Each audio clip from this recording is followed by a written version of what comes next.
y'all how I got this really easy yellow and orange cut crease. It turned out so pretty. I used this orange pop palette and it's from Cara Beauty. It was on sale for $9. I don't know what the retail price was, but you can't beat that for this. Oh my god. When I tell you this palette is so pretty, like, yeah.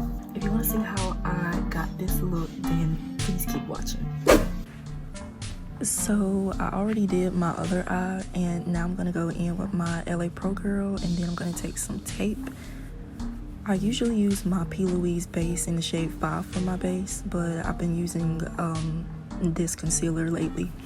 And now I'm gonna go in with my super dirty beauty blender.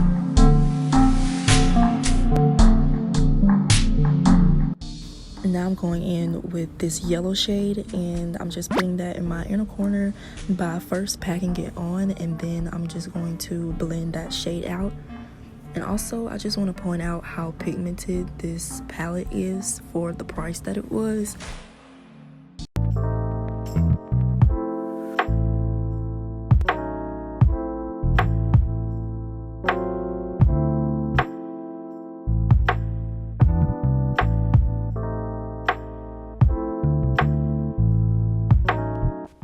Now I'm going in with this orange shade, and I'm just going to be packing that right next to the yellow. I did have a little bit of trouble with this color. I don't know if I was using the wrong brush or what, but it took a lot for the pigment to actually show up.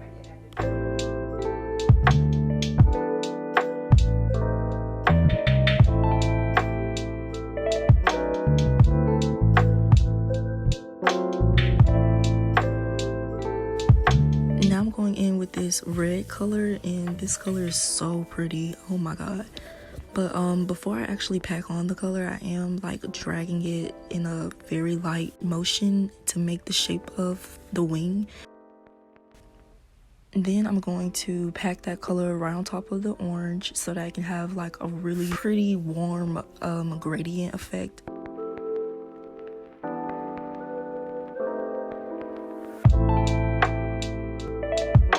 Now I'm just gonna go in with my BH Cosmetics blending brush, and now we're just starting the blending process.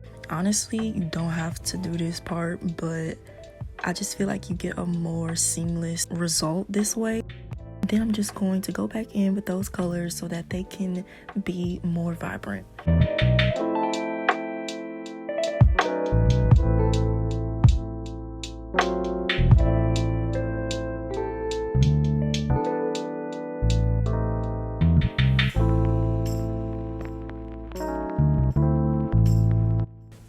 Now I'm just going to go in with my LA Pro Girl white concealer. I always use this whenever I cut my crease because it gives you a more pigmented look.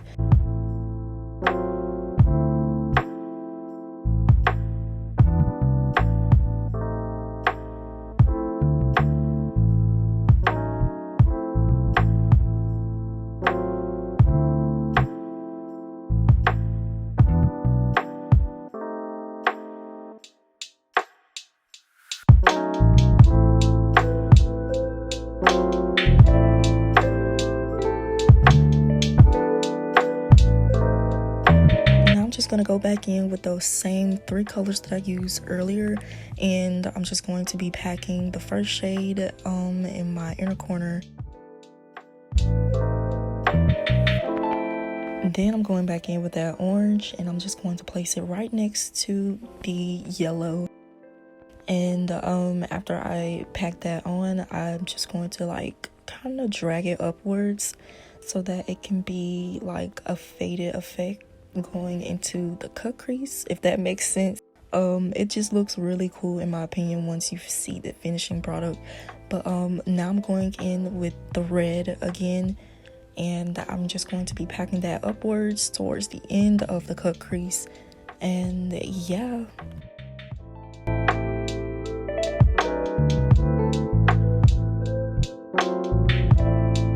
Now I'm about to use my Silver Makeup Shack glitter liner, and instead of using the applicator, I'm just placing a little bit on my hand, and then I'm just going to use my brush and apply it on top of the white. And I used the brush instead of using the applicator because I felt like I had a little bit more control with the glitter that way.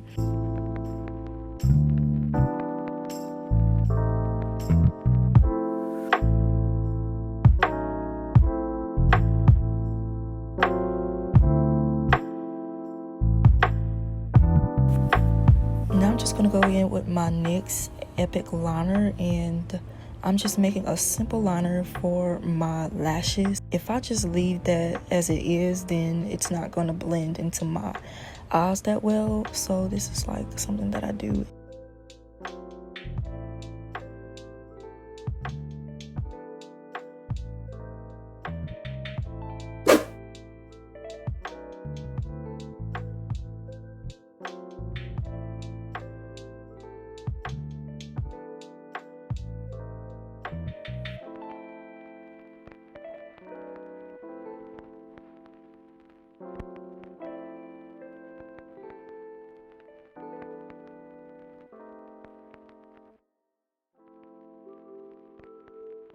I got me, myself, and I, that's all I got in the end, that's what I found out.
So now for my under eye, I'm just going to blend out those same 3 shades in the same order that it's basically in.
If you enjoyed this yellow and orange cut crease, then please like and subscribe, and I'll see y'all in my next video.